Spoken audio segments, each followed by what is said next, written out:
¿Qué nos depara el año 2026? Bueno, pues hoy vamos a desgranar un pronóstico geopolítico que anticipa un año movidito, por decirlo de alguna manera.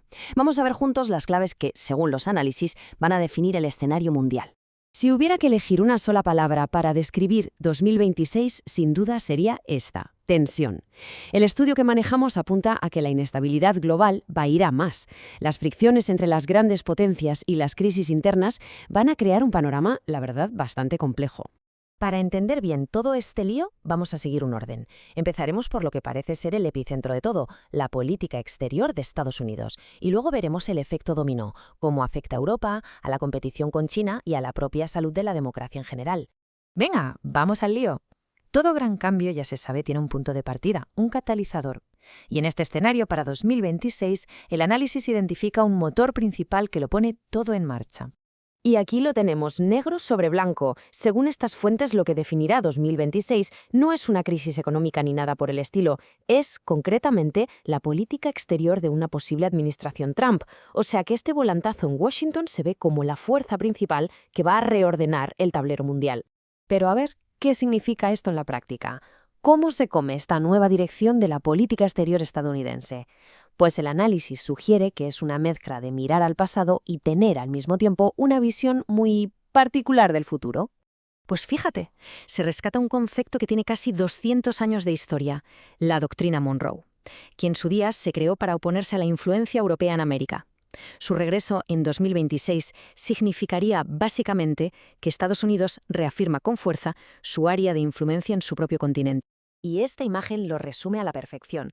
Veríamos como una doble cara. Por un lado, una política de mano dura muy intervencionista en lo que consideran su patio trasero. Y por otro lado, un giro radical hacia el aislacionismo y las relaciones puramente comerciales, de toma y daca con el resto del mundo. Algo que, claro, podría hacer saltar por los aires alianzas de toda la vida.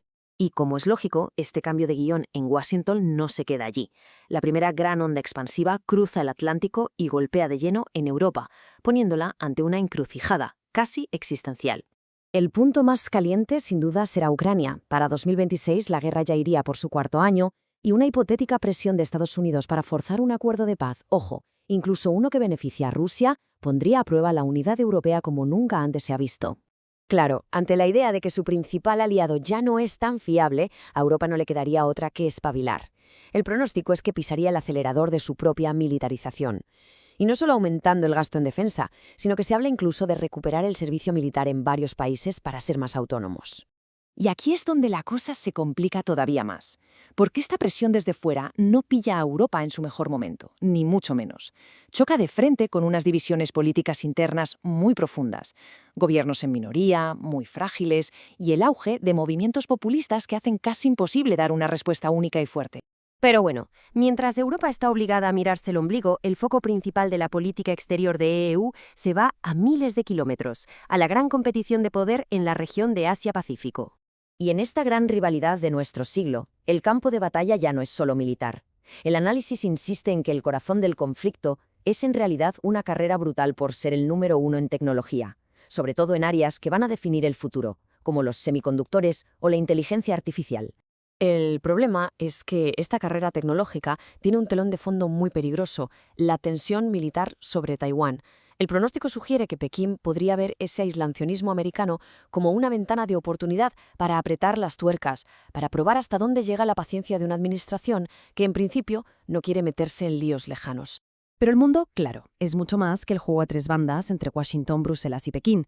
El análisis nos recuerda que al margen de todo esto, hay un montón de focos de tensión que seguirán ahí, al rojo vivo, en 2026. Desde conflictos que parecen no tener fin en Sudán y Etiopía, hasta la fragilidad constante de Oriente Próximo, con una Siria sin Assad, y la situación siempre compleja en Israel y Gaza. Cada uno de estos puntos calientes, aunque nos parezcan lejanos, suma a esa sensación general de desorden y de que todo es muy frágil. Y para terminar, cerramos el círculo y volvemos a Estados Unidos, porque como bien apunta el análisis, todas estas presiones que vienen de fuera tienen su reflejo dentro, en una prueba de fuego que el país va a tener que superar. El momento clave que se señala son las elecciones de mitad de mandato de 2026. Al parecer, no se verán como unas elecciones más, sino como un auténtico examen a la salud y a la fortaleza de las propias instituciones democráticas del país. Y lo más importante es el contexto en el que se dará esa prueba. No va a ser un momento de calma, que va, sino todo lo contrario. En medio de una polarización política brutal, una sensación de deriva autoritaria y una presión cada vez mayor sobre organismos que eran intocables. Se pondrán a prueba los cimientos del sistema, vamos. Así que si juntamos todas las piezas, un EEU que cambia de rumbo, una Europa a la defensiva, una China que pisa fuerte y una inestabilidad por todas partes, el pronóstico nos deja con una pregunta final, y es una pregunta de las gordas. ¿Estamos viendo en directo cómo se desmonta el orden mundial que ha funcionado desde la Segunda Guerra Mundial? Una duda que desde luego va a marcar los próximos años.